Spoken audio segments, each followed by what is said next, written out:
The American sitcom Chico and the Man ran on NBC for 4 seasons from September of 1974 to July of 1978. The stars of the show are Ed Brown, played by Jack Alberson. He plays a cantankerous owner of a rundown garage in East Los Angeles. And then there's Chico Rodriguez, played by Freddie Prinze. He plays the really upbeat and optimistic young Chicano that was initially looking for a job. The comedians that were popular at the time, Cheech Marin and Tommy Chong, who were also known as Cheech and Chong, are the true origins of the show. The show was created by James Comack, and he got the idea by following Cheech and Chong around on their tour for 3 months. He based the show Chico and the Man on the skits they did titled The Old Man in the Park and Pedro and the Man. In the beginning concepts of the show, Comack approached Cheech and Chong to have them star in the show, but they ended up turning his offer down, saying they preferred to stick to films instead. The concept of the show is about a hard-drinking widower named Ed that just doesn't fit into his surrounding neighborhood in East L.A. Chico comes there one day looking for a job, and all Ed does is berate him. For some reason, Chico sees something in Ed, and he ends up sneaking back into the garage at night to clean it up. He moves into an old van that Ed has parked inside. Ed is inspired by all the efforts that Chico has put into cleaning the place up, and he begins to warm to him a little bit. Over the course of the entire show, Ed grows to see him as family, although he never admits this and actually denies it on several occasions. Now, one of the things that made this show such a smash hit during its run is the chemistry that developed between Jack Alberson's Ed and Freddie Prinze's Chico. Chico's background as the show progresses is revealed, with him being a Mexican on his father's side and Puerto Rican on his mother's side. He's revealed to have spent part of his childhood in Hungary following the death of his mother, being raised by his Aunt Connie. The show had a great supporting cast of veteran and very talented actors. Scatman Carruthers played Louie Wilson, Ed's friend and garbage man. Bonnie Boland played Mabel, the mail lady. Ronnie Graham played Reverend Bemis, and Della Reese played Della Rogers, Ed's neighbor and landlady. Now, there's a host of notable guest stars, people like Cesar Romero, Tony Orlando, who's really kind of a look-alike to Chico's character. Jose Feliciano is on the show, and he's the one that performed and wrote the theme song. Sammy Davis Jr. shows up. Sammy Davis is always on these shows. He loved being on either the big screen or the small screen. It didn't matter to him. Shelley Winters from the Poseidon Adventure was there.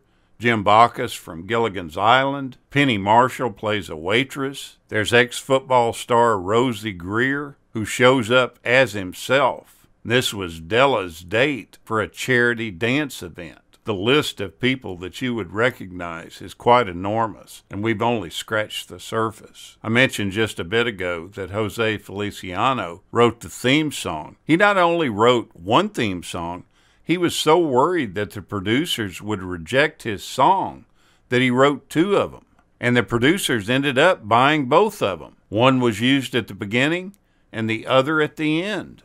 During the first year of the series, Chico uses the catchphrase, "That's not my job," which Freddie Prinze had really used in his stand-up act. Some people complained that this perpetuated the image of lazy Hispanics, so he ended up changing his catchphrase into "looking good."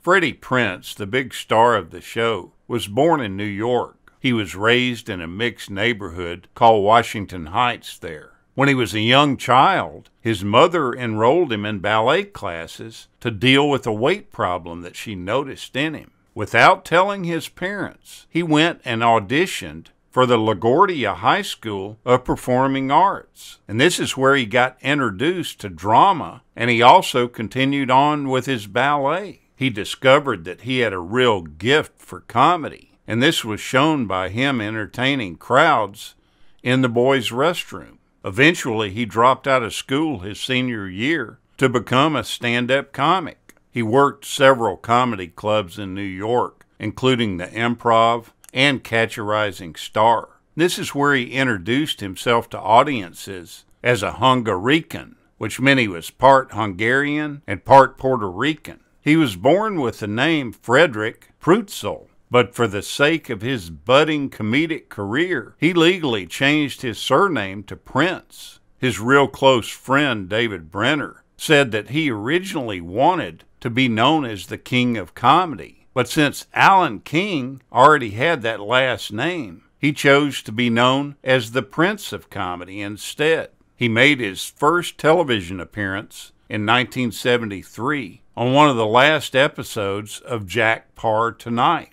In that same year, in the month of December, his biggest break came with an appearance on The Tonight Show starring Johnny Carson. He was the first young comedian to be asked to sit down to chat with Johnny on his first appearance. He ended up going on to guest host The Tonight Show on several occasions. In October of 1975, he ended up marrying Catherine Cochran, and this marriage produced one child, who is Freddie Prinze Jr. He was born in March of 1976. As this rising star started to develop a strong following, his personal life started to hit the skids, and he really got off track pretty quickly. He had an odd history of playing Russian roulette while his friends were present just for his own amusement. In November of 1976, his troubles made the headlines when he was arrested for driving under the influence. A few weeks after this, his wife filed for divorce. Later on, he was romantically linked to actress Pam Grier. After that breakup, he started dating Lonette McKee during 1976. He suffered at times from depression, which crippled everything he did. This raised its ugly head tremendously after his wife filed for divorce from him. On the night of January 28, 1977, he had a phone call with his estranged wife, and then later on spoke to his business manager, Dusty Snyder. At this time, he was in poor shape emotionally, and his manager decided to go check on him. While he was visiting him, Prince ended up putting a gun to his head and killed himself. He had purchased this gun while he was with Jimmy or J.J. Walker. I guess they were pretty close friends too. There was a note that he had taken the time to write, stating that he was sorry, but he had decided to take his own life. And although that was the ruling by the coroner, a civil suit filed by his mother against Crown Life Insurance Company found that the death was medication-induced and accidental. This allowed the family to collect $200,000 in life insurance. And that wasn't the end of it there. There was a $1 million out-of-court settlement that they received as a result of his psychiatrist and doctor being charged with malpractice for overprescribing Quaaludes to this popular star. Freddie Prinze is interred at Forest Lawn Memorial Park in Hollywood Hills. What a tragic end to a talented and rising star. Thank you so much for watching, and we'll continue to chase the classics.